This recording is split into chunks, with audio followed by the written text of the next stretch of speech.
Chapter 20। इससे पंगा नहीं लेना चाहिए था। राजेश का सर टेबल से टकराया था। इस वजह से राजेश नीचे जमीन पर गिरा।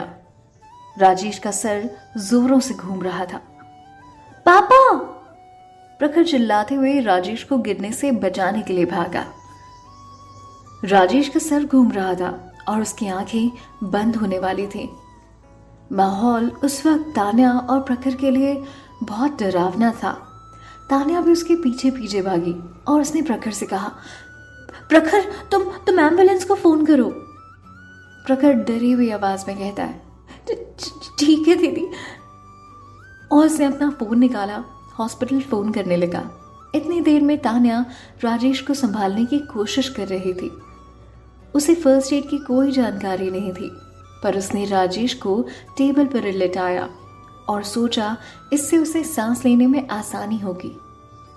अचानक हुए इस हादसे को देखकर मकान मालिक और वहां मौजूद जो भीड़ थी वो हैरान हो गए। वहां मौजूद लोगों को डर लगने लगा कि अगर राजेश को कुछ हो गया तो वो भी मतलब किसी पुलिस केस में फंस जाएंगे, और कोई भी पुलिस केस में फंसना नहीं चाहता था। मकान मालिक जल्दी में जाते हुए कहता है, इसमें मेरा कोई हाथ नहीं है, मैंने तो इसे छुआ भी नहीं और ये अपने आप चक्कर खाकर बेहोश हो गया है। सच कहूं तो मकान मालिक भी इस हादसे से डर चुका था। उसे लगा कि अगर राजेश को कहीं कुछ हो गया तो। इस वजह से उसने अपनी कारस्तानियों को छुपाते हुए ये कहा कि राजेश को चक्कर आ गए थे और वो अपने आप गिरा। तान्या ने नजर उठाकर उसे जोर से घूर कर देखा, मानो इस वक्त वो उसे करारा जवाब देना चाहती हो, पर शायद ये वक्त सही नहीं था। उसके इस तरह देखने भर से ही मकान मालिक के कदम वहीं के वहीं रुक गए। तान्या बहुत गुस्से में थी, लेकिन ये वक्त समझदारी दिखाने का था। वो ये बात अच्छी तरह से जानती थी। डरा हुआ मकान मालिक फिर से कहता जा रहा था, मैं तुमसे पहले ही कहा था, इसमें मेरा कोई लेना देना नहीं है। मुझ पे इल्जाम डालने की तुम सोचना भी मत। मैं तुम्हें ये इल्जाम मुझ पर नहीं डालने दूंगा। आ रही है ना बात समझ में? मकान मालिक डरा हुआ था, पर अब भी उसका धमकाने का सिलसिला जारी था। तान्या ने मुस्कुराते हुए से कहा, अगर तुम अभी यहां से चले गए तो मैं अपना सब कुछ दांव पर लगाकर तुम्हें कोर्ट तक ले जाऊंगी। हिम्मत है तो जाओ। तान्या की आवाज में साफ धमकी सुनाई दे रही थी, और इस धमकी के लिए उसके पास में कई सारे एविडेंस भी थे। अब तान्या कॉन्फिडेंट थी और उसकी याददाश्त वापस आ चुकी थी।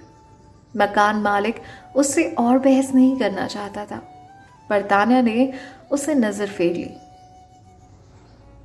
मकान मालिक को पता चल गया कि अब उसका पंगा नई नवेली तान्या से है। वो उसकी धमकी सुनकर वहीं चुपचाप खड़ा रहा। थोड़ी देर में एम्बुलेंस आई। राजेश को स्ट्रेचर पर उठाकर एम्बुलेंस में लेकर गए। उनके जाने के बाद तान्या मकान मालिक की तरफ बढ़ी। अपने सामने छोटी और एक पतली सी औरत को देखकर मकान मालिक मन ही मन सोच रहा था, इस औरत से पंगा नहीं लेना चाहिए था भाई, ये पंगा बहुत भारी पड़ेगा। फिर उसने सोचा कि वो उसे इतना बड़ा और हट्टा कट्टा है कि अपने एक हाथ से उठाकर घुमा सकता है, तो उससे डरने की क्या जरूरत है। वो इससे पहले कि कुछ करता, तान्या ने उससे पूछा, तुम्हें ये सब करने के लिए किसने बोला था? मकान मालिक उसकी इस बात से हैरान हो गया। उसने कहा, क्या? तान्या के पास बात गोल गोल घुमाकर पूछने का टाइम नहीं था, इसलिए उसने फिर से क्लियरली पूछा, बोलो, तुम्हें किसने कहा था हमसे इस तरह से घर से बाहर निकालने के लिए और हमसे घर खाली करवाने के लिए? जल्दी बताओ, नहीं तो अगली बार हम सीधे कोर्ट में मिलेंगे और अभी पुलिस को बुलाऊंगी मैं। तान्या की बात जितनी साफ थी उतनी ही तेज। एक एक शब्द मकान मालिक के कानों में आराम से पहुंच सकता था। कानों में क्या, उसके दिल तक पहुंच जाए ये सवाल, इतने जोरों से पूछा था तान्या ने। ये औरत मजाक नहीं कर रही कि तुक्का नहीं मार रही है। इससे कैसे पता चल गया? मकान मालिक के दिमाग में बस यही बातें चल रही थी, इसलिए उसने सोचा अच्छा होगा कि मैं इसे सब कुछ सच सच बता दूं। तान्या की धमकी से आधा तो वैसे ही हिल चुका था और दूसरा हैरान था वो उसके इस सवाल से कि उसे कैसे पता। हालांकि उसे मना किया गया था कि जिससे ये सब उसने करवाने के लिए बोला था उसका नाम सामने नहीं आना चाहिए, पर वो जानता था अगर उसने ये सब नहीं बताया तो तान्या उसे छोड़ने वाली नहीं थी। उसने बहुत सोचा और उसे लगा कि किसी और की परेशानी की वजह से खुद को किसी केस में फंसाना ये शायद ठीक बात नहीं होगी, इसलिए उसने बोल दिया मैडम वो एक औरत थी जिसने मुझे ये सब करने के लिए कहा था। मैं उसके बारे में और कुछ नहीं जानता, बस मुझे इतना पता है कि उसका सरनेम आहूजा था। उसकी बात खत्म होते ही तान्या ने बड़े कॉन्फिडेंस से कहा बबीता। बोलो, यही नाम था ना उसका? तान्या उसी वक्त समझ गई थी कि ये बबीता थी।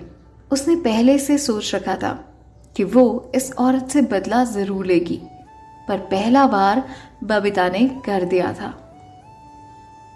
अब बारी तान्या की थी। तान्या अपने मन में सोचने लगी अब उसे मारने की इतनी जल्दी है तो मैं उसे ये मौत दे ही दूंगी। तभी तान्या जाकर एम्बुलेंस में बैठ गई। उसके जाने से मकान मालिक ने राहत की सांस ली। हॉस्पिटल पहुंचकर तान्या और प्रखर को पता चला कि राजेश ने अपने 2 डायलिसिस सेशन ऑलरेडी मिस कर दिए हैं और इस बारे में अब राजेश ने कभी बताया ही नहीं तान्या और प्रखर को। और यही झूठ कह दिया था उसने बच्चों से कि वो तो गया था डायलिसिस करवाने। तब उन्हें पता चला कि वो तान्या के इलाज के लिए अपना इलाज ना करवाकर पैसे बचा रहा था। उनकी बीमारी बहुत बढ़ चुकी थी और अब भी अगर वो हॉस्पिटल नहीं पहुंचते तो शायद तान्या और प्रखर राजेश को हमेशा हमेशा के लिए खो देते। डॉक्टर ने उन्हें प्यार से समझाते हुए कहा वैसे पेशेंट की कंडीशन अभी थोड़ी ठीक है, पर जल्द ही अगर उनकी किडनी ट्रांसप्लांट नहीं की गई तो वो और नहीं जी पाएंगे। और आप लोगों की किस्मत अच्छी है कि अभी भी यहाँ एक डोनर मौजूद है। अगर आपको सही लगी तो मैं कल ऑपरेशन की तैयारी करवा देता हूँ। आप लोग सोच लीजिए और मुझे बताइए। उतने में प्रखर पूछ उठा डॉक्टर ऑपरेशन में लगभग कितना खर्च आएगा?